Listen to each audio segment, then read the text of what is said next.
Hi, I'm Danger Dan Jers, the host and GM of the D&D Real Play podcast, D&D Dark.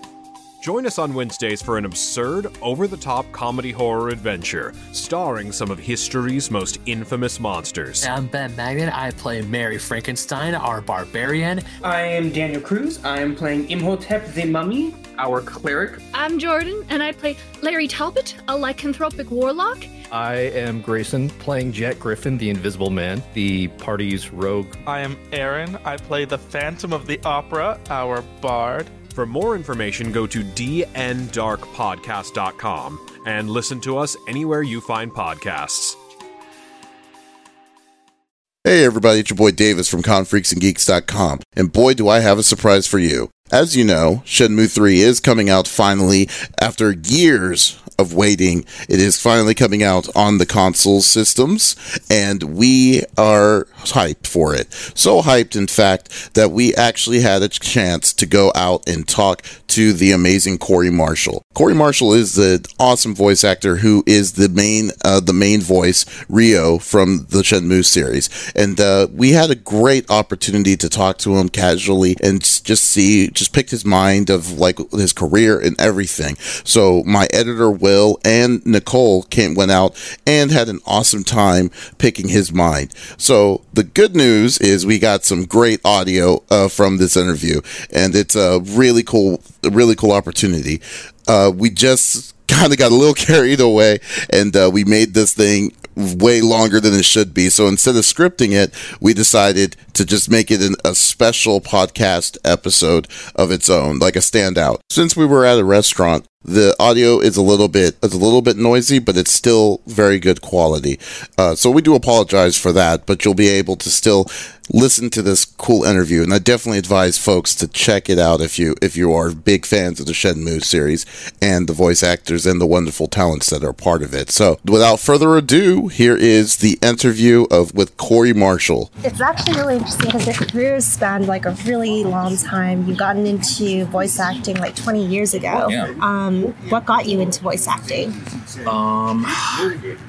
So it's kind of it's a little bit of an interesting story. I was in college at the time, and I was studying dance, and I had been involved in TV and movie, a lot of stage work and stuff like that. And when it came around to the college time, I thought, well, do I really want to go to college for acting when there's so many people? It just felt like it was hundreds of thousands of people were applying every year to go to college for acting, and it's like, oh, maybe I'll do something that I'm also pretty good at, and do dance. So I ended up taking dance really seriously for a while. Ended up auditioning, getting into a couple of really good colleges. And then I ended up going up to SUNY Purchase in New York because they gave me a really good scholarship, and so I spent my time. So basically moved to New York and started living and dancing there full time. But there was a publication called The Backstage, and it has lists of auditions that are going on, and I was just looking to see what was available, looking for a little extra work, looking for a little extra money, and saw that there was just the tiniest little square of audition for video game, 2 to 3 months in Japan, and that was it, really, just the tiniest little article. And I thought, well, sure. I've been acting for a long time, and I love video games, and really the 2 to 3 months in Japan is what really gave me that, yeah, that really sounds fun and interesting. That would be great if I could get that and actually live in Japan. And so, yeah, I just kind of went in and didn't really have any voiceover experience at all. And so really Shenmue, like you said, 20 years ago, was the first experience I ever had, first audition I ever had. And I remember thinking too, when I went in there, they gave me a very rough idea about the character and about the game because it's a little secretive. They don't want you to really know too much about it. It's, you haven't really signed any NDAs or anything like that yet. So they gave me just a very brief character description. And so I said, okay. So I just decided to do it just almost my normal voice, and very, very Japanese way. I kind of did my lines, and then there's just silence on the other side. Nobody really said anything or did anything, and I kind of thought, like, do they need anything else, Do they want anything else? And I even asked them, I was like, do you want me to do anything with my voice? I can do different characters, higher, lower. I can do something completely different. They're like, no, that's good. Thank you. And I was like, oh, man, okay. Well, I guess maybe they were just definite no, so I left. And I thought, it's my first voiceover audition. Maybe I should have started out with something real different, and they could be like, oh no, bring it down, or I just thought, well, whatever. It's my first experience. I didn't know what I was doing. I guess I'll just chalk it up to next time. 2 days later, they ended up giving me a call back and said, oh, hey, we'd love you to come back. And I thought, really? Seriously? Okay, all right. So came back. They gave me a little bit more information about game's history, who the character was. I think they talked about how his father was a martial artist, and he's been teaching his son, and then there's some, I can't remember exactly what they said. They again didn't give me a whole lot, they gave me a bit more. And I thought, okay, great. And I said, yeah, do you want me to do anything else? Because I didn't get anything last time. I was racking my brain trying to figure out what they need. And they said, well, the character's 18. If you could make your voice just the slightest bit higher. I said, okay, fine. So I tried doing just that, just bringing it up one pitch. And again, it's just like silence, just nothing on the other side. No, thank you, that was great. Or could you do it again? Or what? Just complete silence. And yeah, they're like, okay, thank you. And again, I left, and I found out that I think I found out after I had gotten to Japan that Yu Suzuki was in the room at that time for the second audition. So they had done a bunch of cuts, and they had him in the box. Gosh. And of course, in New York, a lot of the rooms are kind of repurposed. So I think it was just like this tiny window in this booth that was like this big, and you can't. It was tilted and reflected. You couldn't see anything. So again, I wasn't getting anything from anybody. And then I found out that Yu Suzuki was in the room at the time, and again, they didn't tell me anything. And when I got to Japan, they said, well, we really wanted somebody that Yu Suzuki just liked the voice. They didn't want anybody to do anything different. They didn't want to have to work, basically because you're going to be in the recording studio all day every day. They wanted to almost just be as natural as possible. And so I happened to be just luckily that Yu Suzuki liked the sound of my voice, liked how I did the character, and that's also a bit of a discussion because people talk about how I do the character. People talk about that endlessly, but he liked how I did it. You know what I mean? When they first described the character to me, they talked about him being a young martial artist on a mission. He's very focused. He has something very important for him to accomplish, and so I thought like, okay, somebody who's really focused, almost like, almost automaton, almost maybe like, he's gonna be like Spock. He's solely focused on what he has to do. So that's how I chose to do it. Again, he liked how I did it for some reason, and that's that's what we're stuck with. Well, I think you have a great voice. Yeah. Thank you. It's a very smooth voice. Okay, good. Thank you. So what was your reaction when Shenmue 3 was announced, and how did you get involved? Yeah, I actually found out the same way everybody else did. When they did that announcement at E3, right? Mm-hmm. So it's kind of a funny story. I told it a couple of times, but for anybody who hasn't heard it yet, I was coming home with my daughter at the time. And, I had a bunch of things in my hand. Who knows? I had like some of her stuff, maybe some of my stuff. And as I was coming home, my phone started to just explode. Just ding, ding, ding, ding, ding, ding. And I thought, okay, probably something really bad has happened, maybe a family member, hope not. No. Let's hope it's not another 9/11. What's going on? And I thought, maybe it's Shenmue news. Something awesome happened with Shenmue. Because I knew E3 was going on and everything, And there's always rumors too, right? There's always rumors. And I remember there were a couple of rumors happening before E3, but I didn't pay too much attention to it as I usually do. I'm like, that'd be awesome, but I'm not gonna put too much salt into it. But when I'm kind of like fumbling with my keys, trying to get into the door and everything.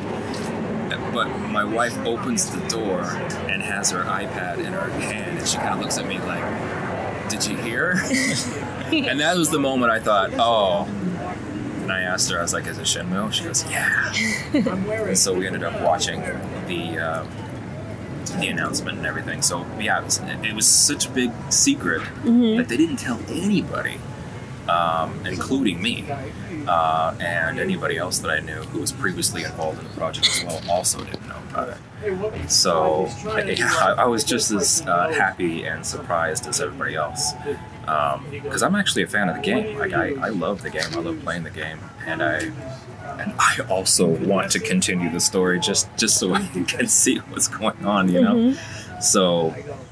Yeah, that's what I thought. Like, when it was first released, I thought, oh, great, we get to finish the story. Oh, and I get to work again. That's pretty cool. So, and I had been taking time off anyway to be with my daughter, to be with my family.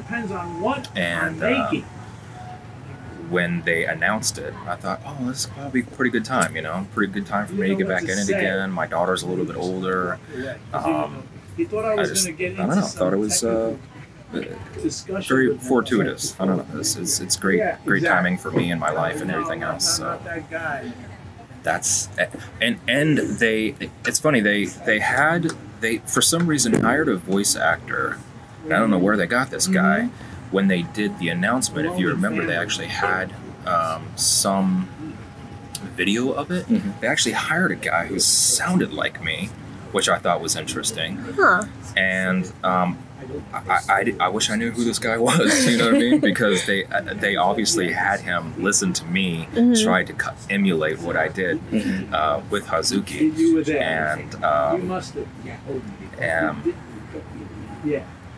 And then they just called me very soon afterwards. It was probably just a few days, and said, "Hey, you probably heard Shenmue 3 is coming out. We'd love to have you be a part of the project again." And that was another thing too. I was thinking, oh, are they going to use this guy? Is he like a Japanese local talent? Did they find somebody? I'm like, hey, I'll do it, But they ended up calling me and letting me know that they'd love to have me back, which was just fantastic. Again, I love being a part of the project. I love Shenmue. I love just having the opportunity to be a part of something that I actually love and appreciate is such an honor for me. So I was happy that they called me. But I just thought that was interesting that they found somebody because when you look at the video, I don't know if you have looked at it recently, but that whoever the actor was sounds a lot like I thought that was you. Yeah, we thought it was you. But again, maybe because it was such a big secret, they didn't want to let me in on it either. Yeah. And maybe they just found somebody maybe who didn't know what the project was, or I don't know. Who knows? Who knows what the thought process was? Because I'm not privy to that. But that was all just fascinating to me, and I found out the same way everybody else did.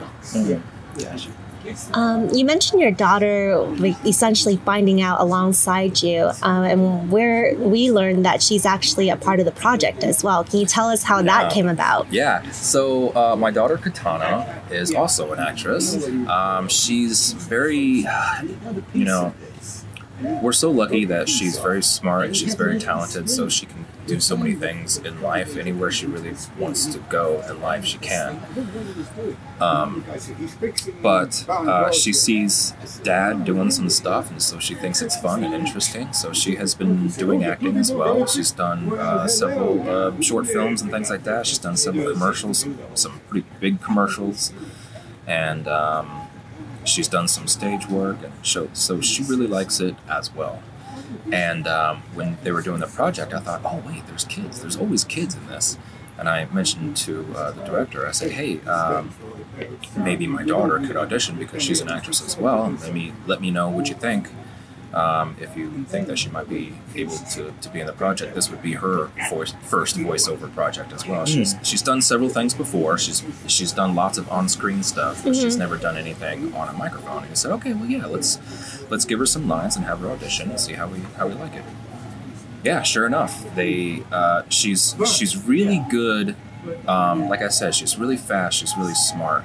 So when the words are coming up on the screen, probably people can imagine that being voice actor is really different than being an actor on television, right? Because when you're a television actor or a movie actor, whatever, you have your script beforehand, you memorize your script, you go in that day and you do that scene 12 different ways, and you're doing the same lines, But when you're doing voiceover for video games or animation or whatever it might be, the first time you're seeing the script, it's when it's scrolling up the screen, So usually, most of the time, you would have to get an older actor to play younger, and that just happens all the time. So there's lots of great people out there who can play 12-year-old boys, no matter who they are,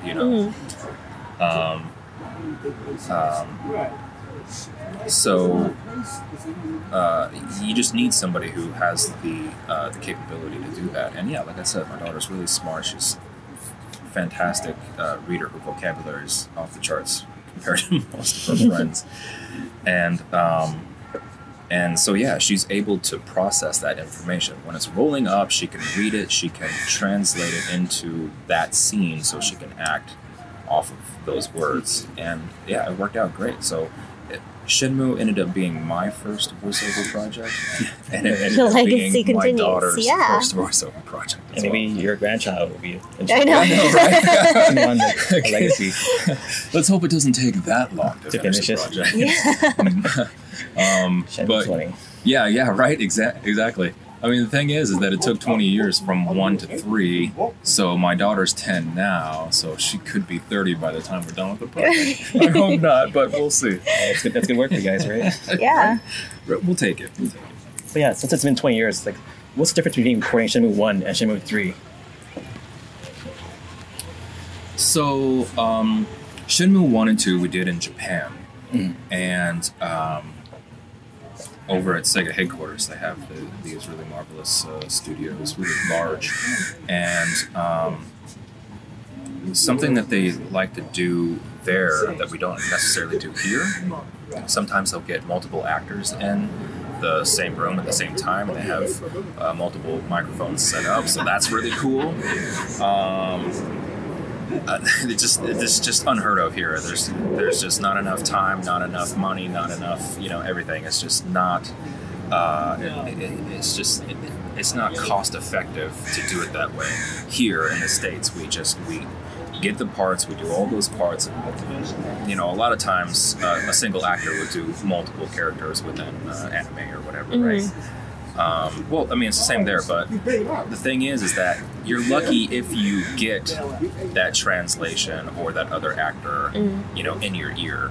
And over there, it was great. I loved going in with Paul Lucas or Eric Kelso all on the same day, you know what I mean? We'd hang out together, we'd have lunch together, we would go into the studio and record our scenes together.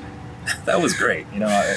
As an actor who does on screen and theater, I really I really kind of crave that, because it's like you get to see what they're doing, how they're acting, you get to react off of that. And that kind of helped me with Shenmue 3 now, because I remember how those characters did it before. We have a completely new cast, but I know that we're kind of still going off of that old, especially those legacy characters that people know. Some of these older characters are going to return, whether it be on screen or whatever. There's been some talk about that. Can't reveal that yet, but as people know, there will be some legacy characters coming back. But yeah, here, of course, since it's 20 years later, there's a lot more technology involved. Pardon me, all of the board mixing and all that kind of stuff is instantaneous. The editing is really, really fast, because they can do on-the-fly editing and then send that massive amount over to somewhere else to have the minute editing done. But I just mentioned the screen as well, right? The screen is all digital now, because back in the day they used to give me a script like that thick every day, you know what I mean? It was like reading a phone book.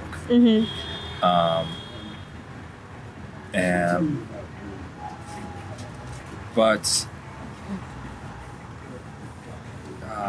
another thing too is that we did have, I guess I should say, we did have some strict time constraints, but it wasn't that much of an issue now. I think, again, because they're able to change things digitally a lot easier. I remember back in the day, when it was already recorded in Japanese, I think they had to keep the time constraint to what was already built. I remember they were able to change the lip flap, but that was about it. You know what I mean? Once it was on screen, they said, okay, that's it. It's almost like anime, right? When you're recording anime, it's already animated, so you have to maybe even change the script sometimes to have your lip flap match, or and that's it. Like, once this character speaks, then this character speaks, and you have to go back and forth that way, and that's how the actors have to do it. And it was a little bit more like that, if I'm remembering correctly, back for Shenmue 1 and 2 than it was this time. Like I said, I think they're able to change things a little bit, digitally a lot easier today. So, that's the only thing I can think of now. That's awesome. So, were you given any power to give feedback on your lines as you're doing them?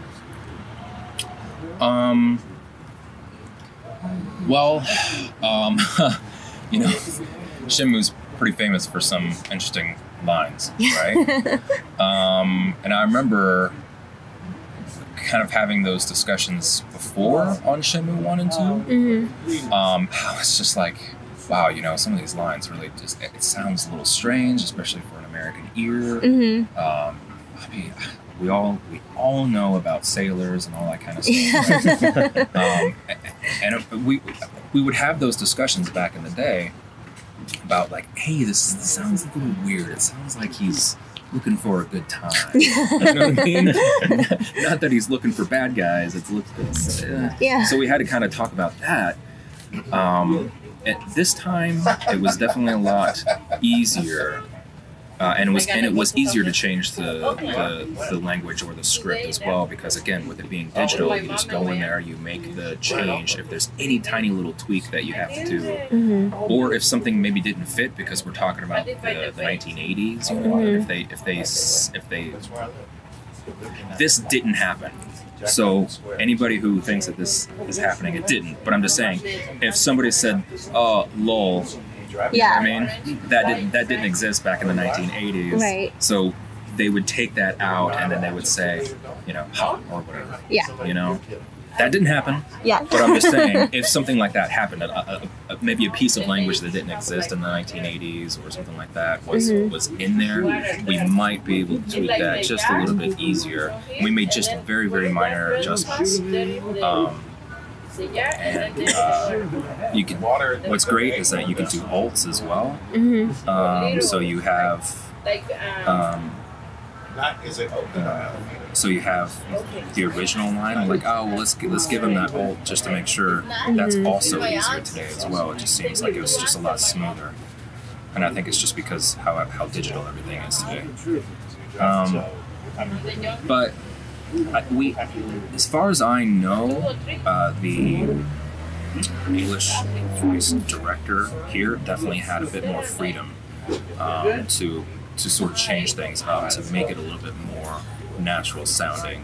So it's kind of a balancing act that we have, right?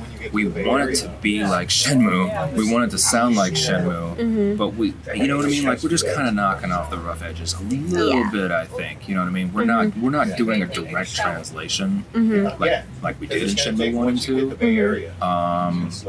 but we still want to get that Shenmue flavor, that Shenmue feel. We still want it to be, for anybody who's played those games and loved them back in the past, because they are a little quirky. Yeah. We still want that, right? Right. But at the same time, we're just, just a little bit of refinement, just kind of making it,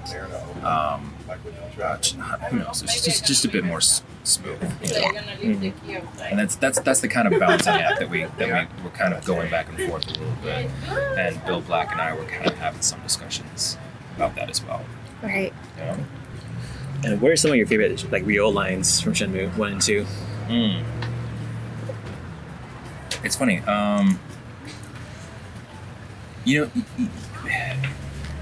People would think that I get tired of some of these, funny lines that people even ask me to say or to repeat or whatever, but I just don't. You know what I mean? I think it's great that people love it so much, and I don't get tired of any of the lines. So I love all those funny, quirky lines that people always talk about. They'll make jokes about me online all the time about looking for sailors or whatever. And this one thing that's really kind of become my catchphrase, that when I'm doing videos and stuff like that, is let's get sweaty. Because I've done that on the end of many of my videos, and I do that. I'll write that when I'm doing autographs. Sometimes I'll even put that, let's get sweaty. Because that's just, I don't know, that's just weird and funny, and that's just one that I remember, and people always laugh when I say that, so I don't know. That's one of my favorite lines. But what's also great about it too is that Yu Suzuki puts in a lot of the things that he says and does in the game really give you a sense of so the nobility of the characters, right? Like his father and of Hazuki, Ryo Hazuki, without having to be too cinematic or not too. It's almost, I almost feel like when he's saying things or doing things, he's talking about family, duty, responsibility, friendship, those things, without having to be too pretentious with the lines, you know what I mean? When you hear some of these simple phrases, like, something simple, like keep those, the ones that you love close to you, stuff like that, it's like, that's something that a father would say to their son, and you think like, yeah, those types of lines, have a deeper meaning, and you think like, okay, well, what really is important in life? Is it the things that we accumulate? No. Is it the things that we accomplish at work? No. It's really our friends and family. Those are the things that we should keep close. Something as simple as that statement. It's not like Shakespeare or anything, but at the same time, that simple statements like that are can, if you think about it, really hit you on a deeper level, and you think, well, what is really important in life? Friends, family. That's it, So as Hazuki goes on in his quest, and there are a few of them, of course, in Shenmue 3 as well, he starts to really kind of find in his life that which is important. So we'll see more of that too in Shenmue 3. Awesome. Yeah, speaking of, I was telling Nicole earlier, like a long time ago before YouTube, I found like a Rio soundboard where they click on sounds and then someone will use it to crank call people using your voice. Hey Terry, I'm like, man, Let's Get Sweaty was one of them too. Yeah. Let's see. Oh, I think the Terry one, I saw that one. That one was like Terry's Tires or something like that. And the guy's like, all the mixes that he had was like, "Where's Terry? Who's this? I'm Diolo. What do you need Terry for? I need to ask him something." You know what I mean? It's so great. Yeah. There was another guy too who actually dressed up like Hazuki and went into the park and started talking to people. Oh my goodness, yes. Yeah, real Hazuki, right? Yeah, yeah. He's like, "I need to ask you about that man." And they're like, "Hey, what? What are you talking about?" It's like, "Did you see a black car that day?" It's like, "I'm trying to revenge my father." Whoa, man, that's deep. Yeah. You know? Yeah. So I love that stuff. Yeah. So you mentioned working with Yu Suzuki, and he's basically regarded as like one of the most celebrated game creators of our time. What was it like working with him, like such a legend, then and now? Yeah. Well, it's great. I mean, I'm a gamer myself. You know, I love games. I play games. I've played his games. I've loved them. So, when you have the pleasure of being an actor, a voice actor, or whatever, and you get to work on these projects, it's really great that you can meet the people that you so deeply respect. You know. And really just tell them like on a more personal level, because a lot of times when you meet somebody impersonally, you're like, "Oh, hey, thank you so much, I really love your stuff, can I get your autograph?" You know, whatever. It's you know, it's nice to get that kind of positive feedback as an actor or as a director or whatever, but when you get to spend time with somebody and you actually kind of develop a friendship, you know, it really, something like that, I don't know, it's definitely on a deeper level, because again, you can really say like, yeah, I really respect your work and this is why, or it had a profound effect on me and this is why, you know? Actually, that's one reason why I like the internet nowadays too, because people can send me messages, and if it's direct message or whatever, I've had some people send me emails, because a lot of times back in the day, people would just be like, "Oh, hey, Shenmue means so much to me," and you're like, "Oh, awesome, dude, that's really great." But then, you know, that's all you really have. But people have told me how much Shenmue has affected them. And I've told Yu Suzuki this too, and I've had time to tell him that, which is great, because if we spend several hours together, I'd be like, "Wow, okay, so this guy sent me this email and told me this." Told me that I'm gonna give you a couple of examples here. One of them was this guy was on a long path in life and he was kind of lost. He didn't know where he was going, and maybe things weren't going so well for him. For some reason, he started playing Shenmue, and it really changed his life in a positive way. He's no longer, you know, now that Shenmue has affected him that way, he's older, he has a family, he's no longer depressed, he's has a great job, that kind of thing, you know.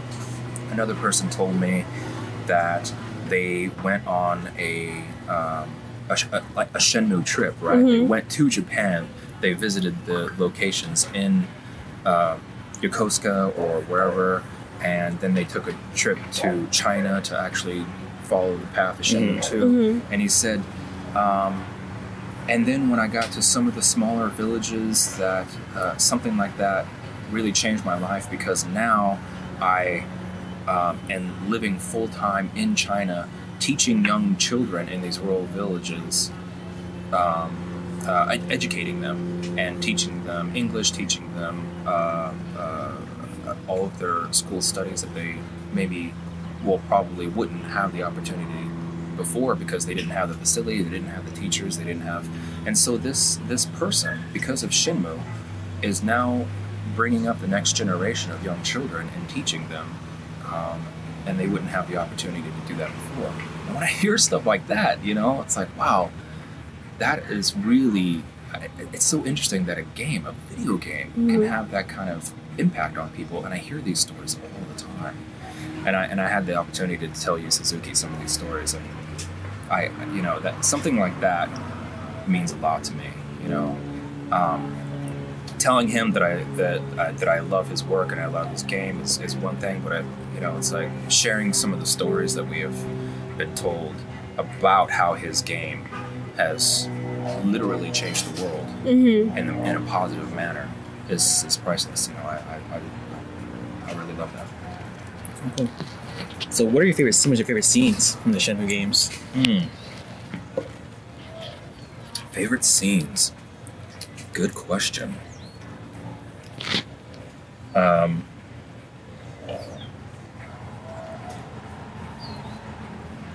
I suppose it's easy. It's a really easy one because I'm flashing through all the different scenes, but the one that I keep coming back to, of course, is the opening scene of the first game, because that's when you first have that impact of what Shenmue is, right?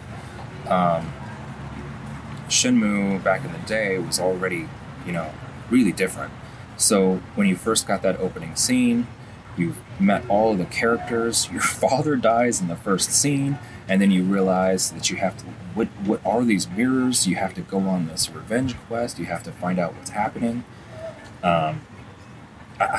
For me, it's really easy, and it comes back to that first scene, because that's when you realize, like, oh, okay, yeah, this game's a little different,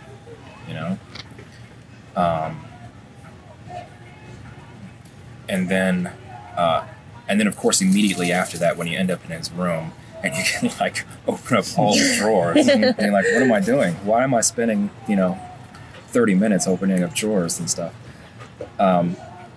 So Shenmue is a little bit different. Like when you have your cinematic scene, right? And then you kind of have to get directions to your next cinematic scene. A lot of times, especially back in the day, you had this kind of path that you were supposed to be on, and you couldn't really veer off the path. So yeah, you're from one cinematic scene to the next cinematic scene, and all you're trying to do is get to the next scene. So I remember that being a little bit different. But yeah, it has to be that first scene, because that's when like everything happens all at once, and you realize that this character's life has changed forever. It sets him on this course immediately. So, and that's when, I spoke about that line. Those keep your friends, those who you love close to you. That's when he says that line too, right? So he has this tremendous loss and this quest that happens all at once. And at first you think, oh, I need to just go find out where this guy is. And of course, once 1 and 2 really start to evolve, you realize that it's much bigger than just that there is a lot of destiny and maybe some magic involved and all that kind of stuff. So yeah, it's great. Yeah. Have you been able to play a beta version of Shenmue 3? Nothing. I did get a chance to play the unfinished version, I guess I should say, when Yu Suzuki came here for a while. I don't know if I could really call that a beta version, because he had it on his laptop, hooked up to the game control, and there was a lot of like computer language and all that kind of stuff happening on the screen. I did, so I got a chance to run around, I got to be in the village. We were really kind of discussing a lot about texture and lighting and stuff like mud and puddles and all that kind of stuff. So we were really talking a lot about that kind of thing. Mm-hmm. I didn't get a chance to go. Did I? No, I didn't get a chance to go and interact with any other characters or do any kind of fighting or anything like that. I remember we were just talking about a lot about the changes and stuff like that. You know, a lot of the stuff that's common today. When you step in the mud, your footprint stays there. Right. That kind of stuff. Your footprint fills with water, all that kind of stuff. Those things we were talking about. So I did get to kind of like run around the world a bit when Yu Suzuki was here. So that was nice. That was cool. And then when this last E3, of course, I got to go up and speak to Yu Suzuki. We spent a lot of time together. And I played the demo version up there. So I got to play that version that a lot of the media got to play. Right. I know you're probably under strict NDA, but is there anything about Shenmue 3 you could share with us? And what would you say is the biggest difference between Shenmue 2 and 3? Is there anything I can share with you?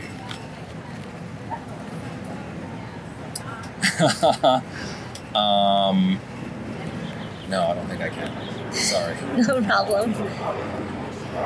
Other than the things that you already know, right? People talk about legacy characters coming back. We know it's going to. There's new characters.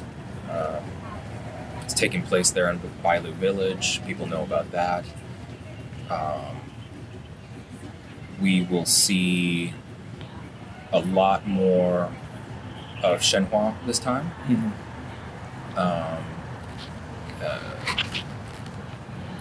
It would be. I just kind of thought myself, because they are spending so much time together. I thought how great it would be if we could actually play Hazuki or Shenhua. That'd be awesome. Let's see if we can get that in the future. Yeah. Shenmue 4, right? But the two of them are spending a lot of time together in this game. I think probably people know that too. So you get to see a lot more of her character, her voice, a lot more of her story.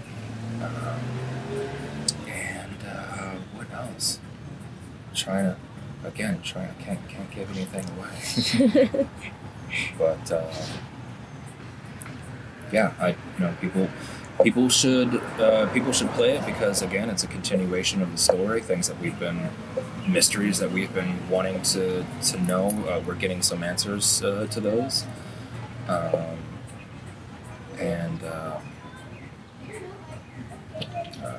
anybody who has played 1 and 2, I think, will be pretty satisfied with how the games are progressing. So. Let's see, and the biggest difference between 2 and 3?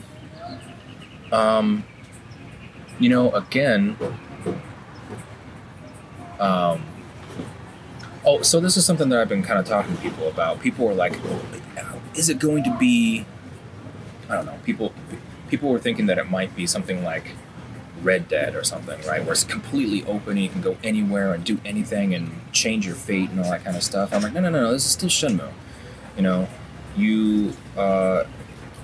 So people who have played 1 and 2 are going to be familiar with how 3 is played. You know what I mean? There's a lot of modern games today that are just, they're just different. And those games are there because they're on the back of Shenmue. You know what I mean? Shenmue was really big, really open, really wide, and the games that we have today are because of Shenmue, right?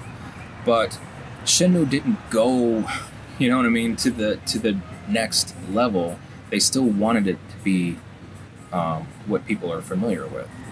Does that make sense? Yeah. Mm-hmm. So it's going to be the same type of gameplay. So I hope that people know that. You know what I mean? Like it's still Shenmue. Mm-hmm. So that's what I can say. It's not like it's going to be tremendously different. Things that I've seen. Oh, it's interesting. People were talking about some of the combat. I did see one combat that somebody was complaining about it. But when I played the demo, I ended up there are two different people that you could fight. There's the bookie with the scar on his face that people know about that character, and then there's the kung fu master in the temple that you can go and train. And one guy was complaining about the combat with the kung fu master, and I looked at it and I was like, oh yeah, that's a little weird. I don't know.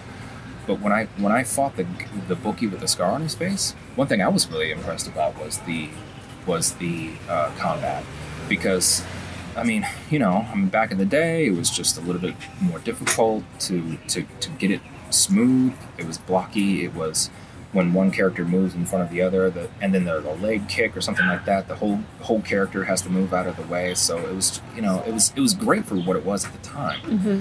But when I played the demo version and I was fighting the bookie with the scar on his face, that's one thing that I said. I was like, oh wow, combat is really great.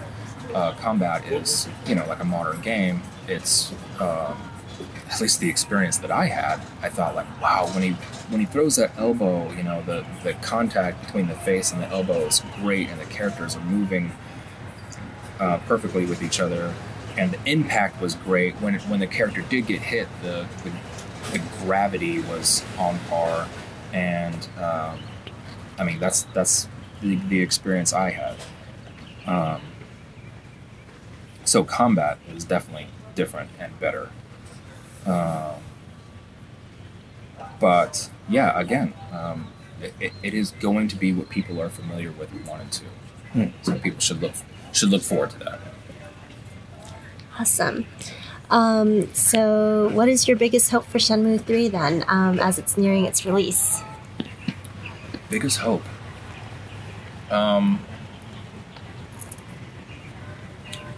Well, I want, as I was kind of talking about before, similarities between 1 and 2 and 3.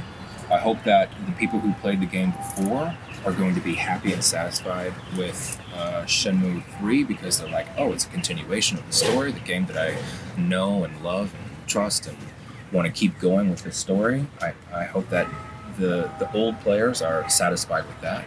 And I hope that the new players who are going to experience Shenmue for the first time, hopefully they get 1 and 2 to play through, can play 3, and as I mentioned before, how the great games that we have today have piggybacked on Shenmue, and we are where we are today because of games like Shenmue. I hope that people who are new to Shenmue and want to play 3, of course play 1 and 2 and then 3, it's kind of like I don't know, it's almost like it's like playing a piece of history. Mm-hmm. I hope that those people can love Shenmue for what it is, that it's a game about characters, it's a game about life and emotional struggles and where he wants to go in life. So it's not like it's, I try to make this analogy sometimes with movies, and I say Shenmue is like a movie that is going to win an Oscar or a Golden Globe or something like that because it's great, but not everybody's going to go and watch it. You know what I mean? When it comes to Avengers Endgame, everybody's going to watch that. It's going to make $1 trillion. Everybody's going to be so happy, and everybody's going to get paid so much money, and you know what I mean? Mm-hmm. Shenmue is not Avengers Endgame. You know what I mean? It's not huge and explosive and tons of combat and explosions, and it's not all that. Mm-hmm. What it is it's that smaller film that's kind of like an Academy Award-winning movie that people are like, oh, what is that movie? Mm-hmm. Oh, I didn't. Oh, maybe we should go watch that because whatever, people liked it and they thought it was an interesting story or good characters or it was brilliantly written or the cinematography was excellent. So sometimes maybe even people don't even know about that movie until it gets Oscar buzz or whatever, and so they'll go back and maybe watch it because there is so much talk about it. So that's kind of like the hope that I have for new players of Shenmue 3, that since there is so much buzz, that they can pay attention to a game like Shenmue and be like, oh, I see. Where, again, like I said, where we are today is because of games like Shenmue. So I hope that those people can kind of enjoy that for what it is. I kind of agree with that sentiment. I think that the thing that makes Shenmue kind of really different, and what makes it the cult classic that it is just like little things that other games are just kind of building off of. Like, one of the things I think still really distinguishes the game is just how much detail goes into like all the little things in the game. Like, just looking at like one item or talking to a singular character. Yeah. Like in any other game, it's like, okay, they're just an NPC, they'll say like a line or two. But then like in this game, like if you talk to someone, you might get their whole life story. Right. Yeah. Right. Yeah. And I know I've told this before too, but for anybody who hasn't known this, when I got to Japan, and I'm assuming they're still doing this now, but when I got there, they gave me all of the characters, and this is everybody, vendors, school children, and main characters as well. They give you, they had a whole booklet full of characters that had their names, their occupation, their blood type, right? And a small history on, who they were or why they feel a certain way. They had a little paragraph of every character, and I mean everybody. So, yeah, this person is friends with Hazuki's dad, so, they're on more friendly terms, or something like that, you know what I mean? Those kinds of things were written down in a whole booklet. And I remember they did the same thing for 1 and 2, and I'm assuming they're doing the same thing with 3. So that's the kind of detail that we're talking about. Which is, again, it's just unheard of. Yeah. People just don't do that. Yeah. So. Definitely. Here's a random question. Yeah. If you can't hang out with Rio, where would you take him? Oh, if we were hanging out here in LA? Yeah, anywhere you want. Where would you take Rio? Well, we'd have to go to the park together and spar, of course. He'd have to teach me the tornado kick or something like that. No, but he's a very reflective character, right? So we would have to we would go visit the over in the on the coast. We would visit the Korean Bell of Peace, and maybe we would have a moment of reflection, and we'd talk about his dad, and then maybe we'd go down to the beach, and we would. As the waves were coming in, we would practice our stance to make sure that we have good balance as the waves crash over us. Very nice. You'd have to take his leather jacket off, of course. Yeah, of course. And you both get very sweaty. Yes. Yes, let's get sweaty.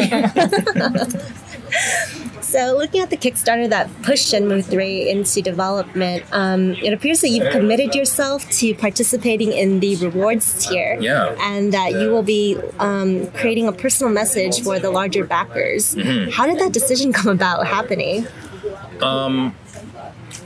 It was... it was actually a decision that was made on the other end. And of course, they asked me if I would agree to it. I said, yeah, absolutely. I love doing that thing anyway. I love interacting with the fans. I love giving them something personal. I try to be very hands-on. So the decision for that was, I think it was just like, what can we do, or what can we give them as some sort of reward tier, right? And so how that came about, I'm not sure, but I think it's because a lot of, it's interesting, a lot of people have asked me for that sort of thing in the past, and I'm not sure if that's common, but I've heard of people doing those kinds of things before, like I've even heard of, I think people loved it when Liam Neeson called up his co-star's ex-boyfriend or something like that, and left a message on his machine about how he was going to come and find him and was going to kill him, all that kind of stuff, right? So I don't. People really find that kind of stuff hilarious and fun. So probably there was a lot of that. And since you can get the character of Hazuki to be on your phone or whatever the case is, leaving a message, I think is pretty great. I really look forward to doing that. We haven't. I can say that we haven't done that yet. Mm-hmm. I'm really looking forward to that. I hope that it turns out great because I can't wait to do it. Yeah, we can only imagine what kind of interesting requests you're going to get. Right? I hope, yeah. Another thing too, I hope that we can work with the recipient to kind of get a personal message that they want, but also maybe work with the script writers to get, something that Hazuki would say or something like that. That'd be cool. We'll see what kind of collaboration comes out of that. Right. So you mentioned you're a gamer. What kind of games do you like to play? Oh, believe it or not, right now I'm still playing. I'm still playing God of War. I'm actually replaying Shenmue with my daughter. We haven't played that yet, but it's funny. I still find myself going back old school, back in the 80s and 90s type games. I saw that they had Final Fantasy, 6, or what we had here was 3. That they had it on app download, and I was this close to downloading it. I still think I might, because something like that brings back a lot of nostalgia, But I play them all. I'm about to get the prequel to Red Dead. I just mentioned that. That's going to be my next game I'm going to pick up. The games that I really like to play, though, typically who I am as a gamer, I love epic fantasies, swords and sorcery, that kind of thing. That's why I love Final Fantasy so much, because it's something like that is right up my alley, I love any game like that. So, but another thing too. Actually, that kind of fits into sword and sorcery. I love any Star Wars game. This is also an older game, but a game that I really loved playing was Knights of the Old Republic. Yes, I knew it. It's classic. That's a good one. Something like that really just gets me flowing. You know what I mean? Gets my heart going. So those, as a personality, those are the type of games that I really enjoy. Awesome.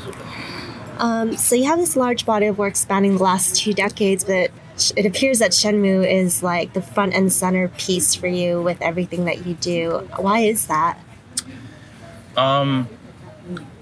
Because that's what it keeps coming back to. All the stuff that I did, like I said, I do live theater and all that kind of stuff too. I do on-screen stuff, but it all comes back to that. The people who contact me the most, the people who are the most rabid fans, are Shenmue fans. So that's what I deal with all day, every day on the internet. It's just somebody who wants a quote, or somebody who wants me to say something, or somebody who makes a little comment about sailors or whatever, right? And the people that I meet on the street. Sometimes I'll be in a restaurant and meet somebody and they're like, "Oh, Corey Marshall, Shenmue means everything to me." It's always Shenmue, So that's why it is the biggest thing in my life, and I think it's because of the fans. And we all know, because the fans are so rabid, because they tried so hard over the years to get Shenmue 3 made. It's really their fandom, their dedication to the game that is why we are where we are today. This is why we're sitting down to the interview today. It's because of these fans, right? I remember before it was announced, Shenmue 500K was talking about taking out the ad across the street. There was one of the highway signs that advertises. They were going to take out an advertisement that said, something about bringing back Shenmue 3. They were going to take out that particular one because it faced the Staples Center or something like that. You know what I mean? So you'd be able to see it all day. And the thing is that Yu Suzuki Yu Suzuki loves Shenmue because it's kind of like his child in a way. You know what I mean? It's something that he's loved and cultivated and worked on for so long.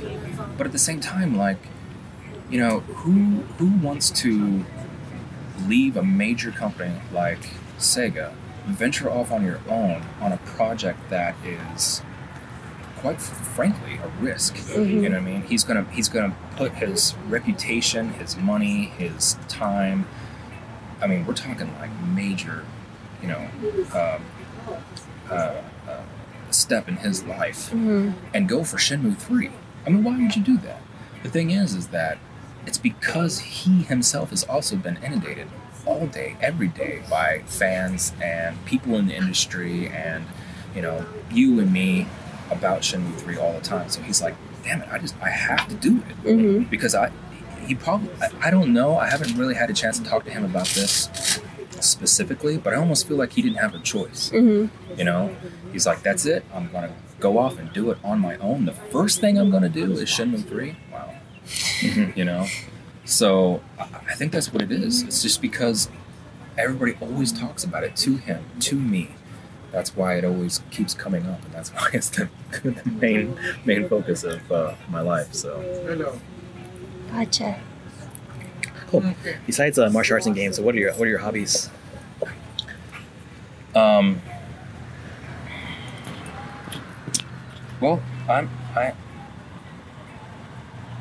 okay. Wow. Okay, now I gotta talk about myself. Well, I'm a big reader. I read all the time. I love books. Again, you know, I love classics. You know, right now I'm reading The Picture of Dorian Gray. I'm also reading,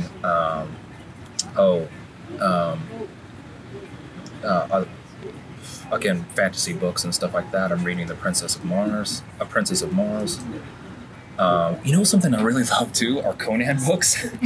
Apparently, me and Obama love Conan, and I don't know why. Because you know, if you read the books, he is a barbarian, right? He's I don't know. He is a conqueror or destroyer. But for some reason, I love how it's written. I love the stories. I love it's what they call low fantasy. So it's like. You almost have your normal people, and then suddenly something weird happens, something magical, or some brute or beast shows, or sorcerer shows, or something like that, and that's the unusual part. Unlike, you know, Lord of the Rings, which I also love, where magic and sorcery and elves are an everyday thing. You know what I mean? Like Conan's different, where it's like, oh, that is the weird thing, that is the bad guy, or that is the problem, or whatever. Anyway, it's just a different way of writing things. I enjoy that too. Cool. I love a lot of history and science. I read a lot about war strategy, battlefield tactics, and that kind of thing. But I also read a lot about history, as far as anything. You know, one thing that I want to get more into is American history, because I realize I'm reading so much about European or even Roman or Egyptian and that kind of stuff. And I know a fair amount of American history, but I think that might be my next step, getting into that and knowing a lot more about that, especially with the political situation that we are in today. There's a lot of talk about politics, and I talk about politics online. So I know a lot about the current stuff that's going on. And I know a fair amount of past, a lot of things that happened in the 60s and stuff, and then, of course, in the 1700s. But I think I want to get more into that. I also read a lot about science. I love... Oh, in fact, I was watching even on YouTube just last night about quantum computing and all that kind of stuff. I really, science really fascinates me a lot, so I spend a lot of time gaining knowledge on that. But as far as physical things, I love anything physical. You know what I mean? You mentioned martial arts. Yeah, I do that, but other martial arts, sword play, fencing, those kinds of things I do. But even something as fun as rock climbing, you know what I mean? Even just early this week, me and my daughter went rock climbing at an indoor rock climbing gym. Nice.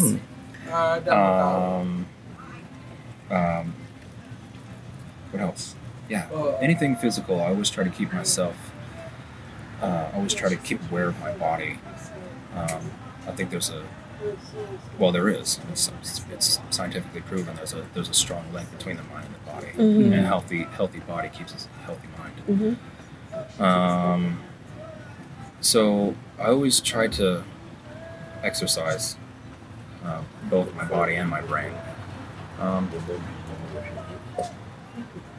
And I love. I don't accumulate things in life. Some people might call me a minimalist because I basically wear the same thing every day. I don't really buy things or collect things. But what I do is that I travel, I eat, and I spend time with my family. You know what I mean? The dream. Yeah. I make plenty of money. I suppose I could make a lot more if I wanted to go out and bust my ass every day and, audition and get different parts and all that kind of stuff. Yeah, I really could. In fact, I know several people, and I've contemplated it before, is actually even going into producing because I've had the opportunity to do that. I've done that in the past, and I could do that again in the future because I know that I could get in. In fact, I know a guy who works with Amazon Prime that I know I could go walk in tomorrow and be his assistant. But when I look at his life, he doesn't have time. He doesn't have a family. He doesn't have a wife or kids.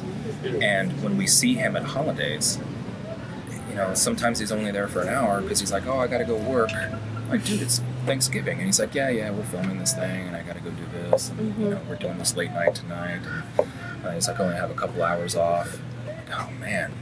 You know what I mean? So, like, when I see that, I'm thinking he's doing awesome work. He's doing huge projects, some of the biggest projects that you can name on Amazon Prime right now. But I don't want that. You know what I mean? Like, I don't want that life. And when I was young, I hustled all the time. I got work. I was working one job in the day, working another job at night. Like I was filming during the day, right? And then I would work at the LA Opera at night, doing stage work or doing what they call supernumerary work, right? So instead of me singing opera, because I don't know how to sing opera, I was the soldier or something like that had to do the fighting or something. So that when I was young and I didn't have a family, that's what I was doing all the time. I was always working. And that's anybody who wants to get into the business. That's what I recommend. Never turn down work, and do multiple things. You know what I mean? Like you don't have to be a waiter or a waitress or something. Like you can work. I think probably the most mundane or pedestrian thing that I've ever did was I worked for a delivery company called Entertainment Delivery Group, but because they were Entertainment Delivery Group, they delivered to every studio, to every to actors and stuff like that. You know what I mean? So it's like I would know where people lived. I would know how to get into the studios. You know what I mean? Like I knew where everything was. That's probably the most pedestrian thing that I've ever worked. And that's one of the first jobs I did when I got here. And that taught me a lot, you know what I mean?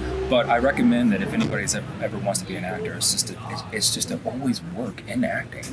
You know what I mean? Always, like, if you,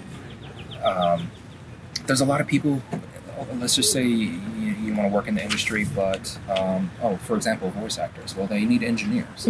So if you know that, or you can gain that skill into it, or you could work as, you could work in production, or you could work on stage like I did, or you could, while you're auditioning and doing movies and all that kind of stuff.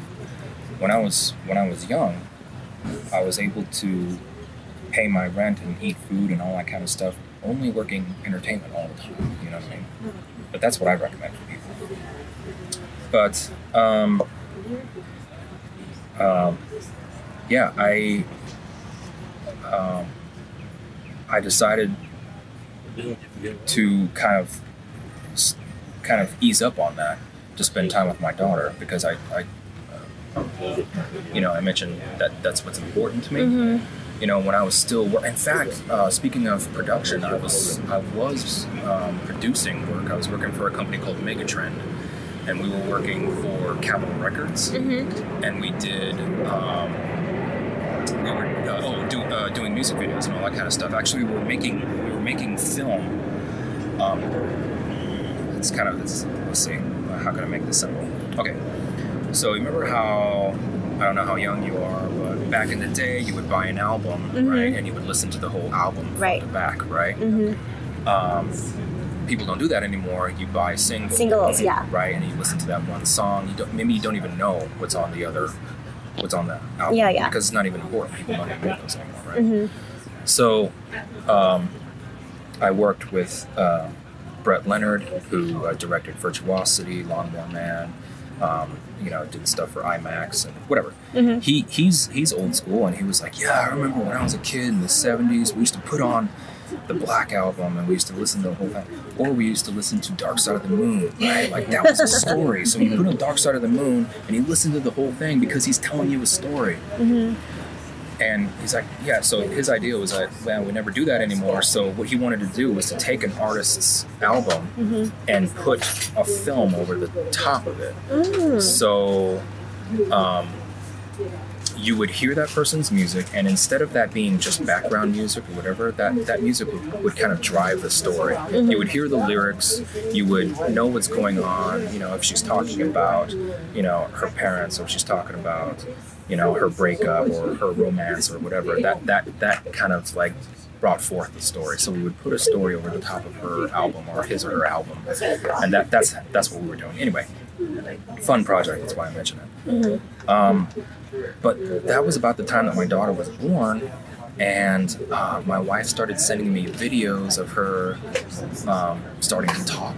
Oh. So she started to say things like mama and papa, and then she would show me videos of her pulling herself up and starting to stand.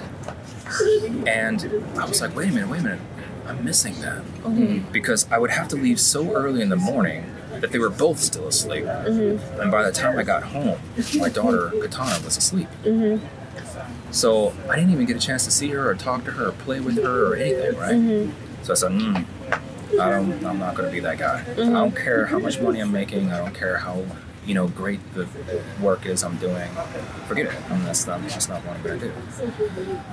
So I would say, if you're asking what do I do or who I am personally, really the biggest and the greatest thing that I've ever done is be a dad to my daughter.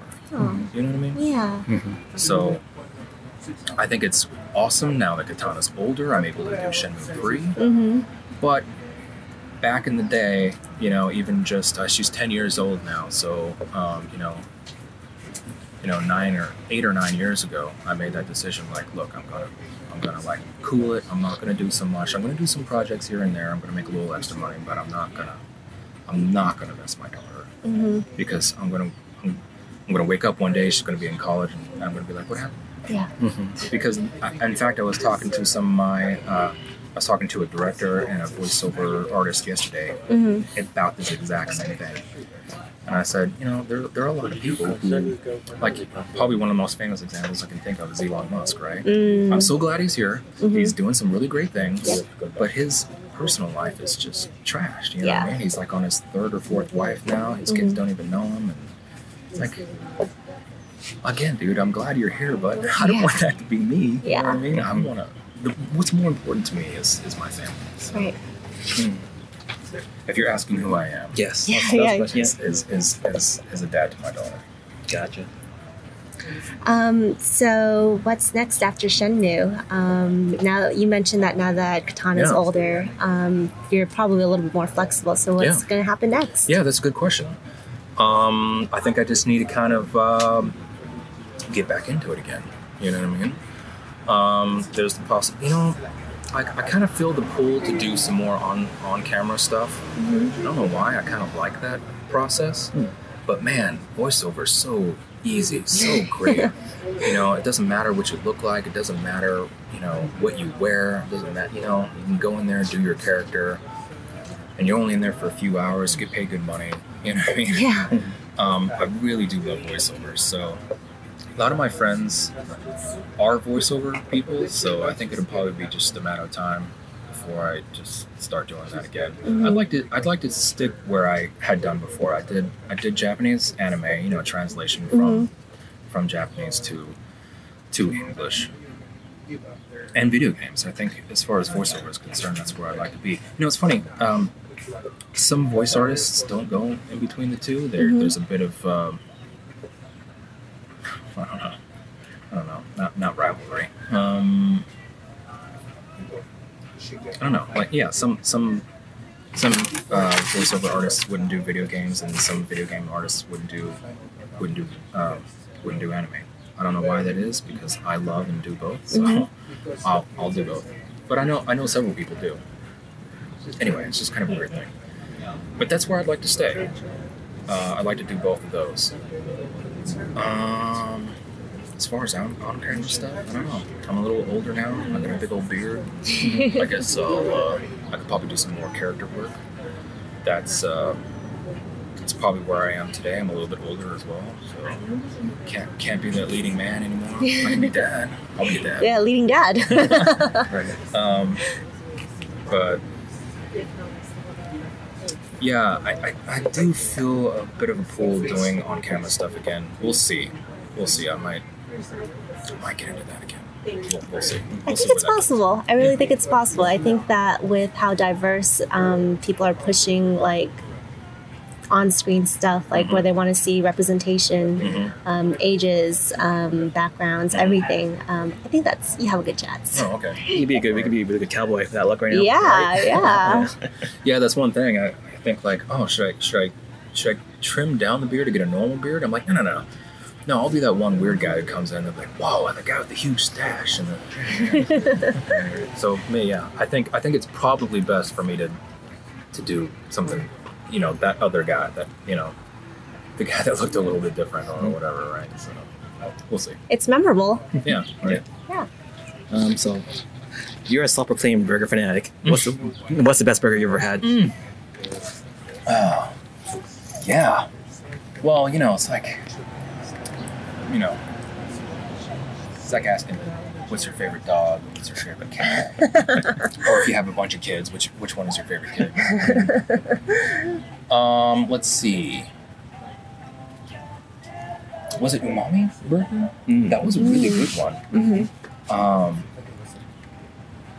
There's a place in Culver City called A-Frame that has a really good burger. My wife searched it's funny, I kind of forget sometimes because my wife searches these places out, because it's like whenever there's a Father's Day or my birthday or something like that, she's like, oh, I found this really great burger place for you. I'm like, I love you.